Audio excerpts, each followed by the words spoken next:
Yeah, absolutely. So today was a great day for the firefighters and the community.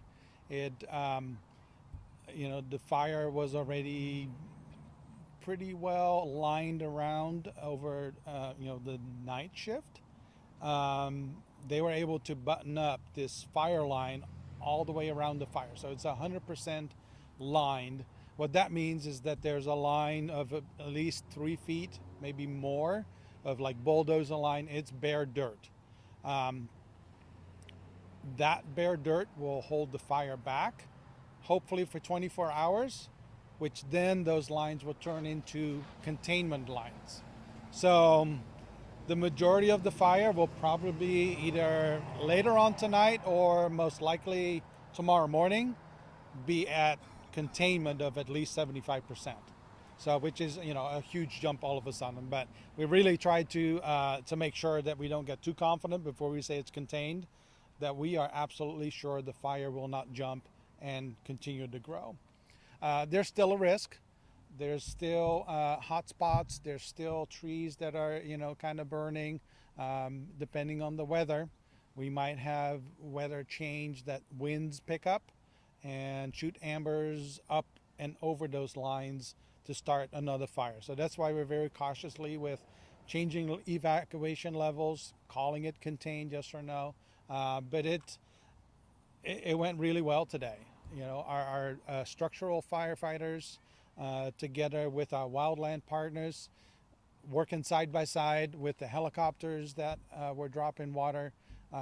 They did an amazing job with really trying to corral and keep this fire at the same acreage of 280 acres at this point. Were conditions working in firefighters' favors today? It doesn't seem like it's super windy out here today. Yeah, I think part of it is there was some little wind earlier today. However, there was overcast, there were clouds, it was hazy, so the heat didn't really help as much to heat up some of those areas and warm them up. But the wind is the big factor here, that it did not do what it did yesterday, about 3 o'clock, where winds went erratic, and because of all the valleys and gullies and hills that are out there, wind went everywhere. The fire got pushed 360 degrees around the center, and it started threatening the homes, threatening other areas. So that didn't happen today. So that was huge, right? Our firefighters did an awesome job. Mother Nature helped us with keeping it calm, so we can do our job. An update on the injuries. Sure. Yeah. Yeah. So yesterday we had 4 people that were evaluated. We initially called them injuries, but they're really their illnesses. So they were all heat related, partially to do with it was warm, right? It was very hectic. Fire was coming, working very hard. So we had 2 firefighters from the structural side that had heat related illness. We had 1 contract firefighter and a citizen, a civilian that lived up there, um, have this illness. None of them were transported. They were all evaluated and were back either at work or the civilian went out to like urgent care to get checked out. Yeah. Today had no injuries to note at all, so which is another huge win for us. Do you have any tips for people across Oregon as a whole? We still have a long way to go in this fire season. For folks that ways they can create some defensible space around their property, just in case a fire breaks out in their area. Yeah, I mean, I think you all know that I normally do this job for the state fire marshal's office on the fires that are on the east side or in the gorge, and I always say, hey, this is a potential in the Portland metro area. Here we are, right? Portland metro area. Um, Nobody is immune to fire and Mother Nature, when it wants to do what it wants to do. Um, Really, preparation is the key. Being prepared to some extent or completely is that defensible space, having a limited or non-combustible swath of area, no matter how long, the more the better, of non combustible or limited vegetation that if, we're not worried most of the time about the big flames coming through. It's an issue, it's a concern. However, normally the flames are not what start other homes or other items on fire, except trees that are right next to it. It's all these ambers that get thrown around. The wind is created by the fire with other winds. The ambers get in nooks and crannies where new fires start. That is really what to look for, is wood piles underneath decks, on top of decks with wicker furniture or just any kind of furnishings with pillows. Those are the things that people normally don't think about, and they kind of like, well, I think it's fine. The state fire marshals has a great program, and it's partially done by the fire marshal's office and partially also by local fire agencies, where you can go online at the Department of State Fire Marshal and go look up for that program, the Fire Defense Defensible Space program, and you can type in your zip code, and it'll either come up with the program or it will allow you to sign up with the fire marshal to have somebody come out, an expert, to come out and show the people what they can and should maybe do to make their home that much better. And this is a statewide program. So the biggest thing, right? If you don't know where to start, don't, Google and looking online, it would be a good start. But if you really need that extra help where you get a professional to come and look, go online and take a look at that. Can you give us an update on the evacuations and what you anticipate? Yeah, so we've had evacuation levels of level 3 and pretty much the entire community of Cherry Grove.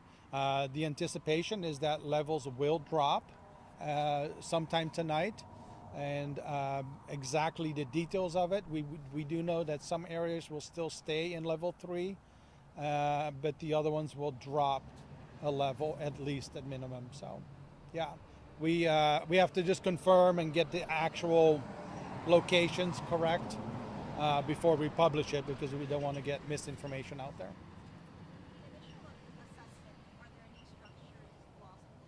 No, during this entire firefight, there's not a single structure either lost or damaged at all. So, which is, wonderful. It just happens to be in an area with a lot of timber. So it was, luckily, it never reached any of the homes, either due to nature and how topography went. But a big thing is the firefighters. Really, the initial response. I was talking to some of the firefighters that are at the station, and it was weird. They were trying to conserve and save money, or they're trying to save water to make sure they can try to put out as much fire with little water, longer time, because it was just like there was almost no time for them to go back and get water and come back again to fight the fire, because that's how fast things were moving. And again, can you just update what fire crews are going to be doing throughout the night tonight? Yeah, so we have 3 task forces, which really is a group of firefighters and about 15 firefighters with 5 pieces of apparatus. We had 3 of those all day out there today. Tonight, those will come back in, and some of them will stay here. There's one that's going to get sent back. And then tomorrow, they'll go back at it. During the night, it's actually local fire department here that is going to patrol. So they're not going to do a lot of work on the fire or on the structures, but they're in the patrol status to make sure that if something happens and something goes wrong, they'll call it in, and they have those task forces sitting right here that can immediately respond if they need to. Checking to make sure it doesn't jump. Exactly. Yep. And preliminary investigation, any speculation of cause? I have not heard. I mean, somebody mentioned there would maybe some, not construction, but mowing equipment potentially. Initial dispatch mentioned that, but nobody has been able to confirm it with me to say yes, that's what it was or not. So we're kind of waiting on an official cause, but yeah. Was there any community action taken or anything the community did to help with this fire? Funny you should ask. So that same firefighter I talked to, really, I mean, it was a lot of community members up there that really made a huge difference. They were talking about two younger gentlemen that were pulling hose, helping getting hose and water from fire truck to fire truck. Other people were helping with evacuations, helping the firefighters staff hoses.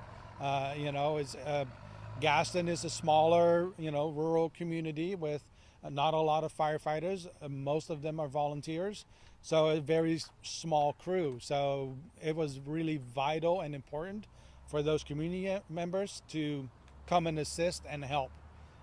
So yes, they were vital in the initial attack. Yes.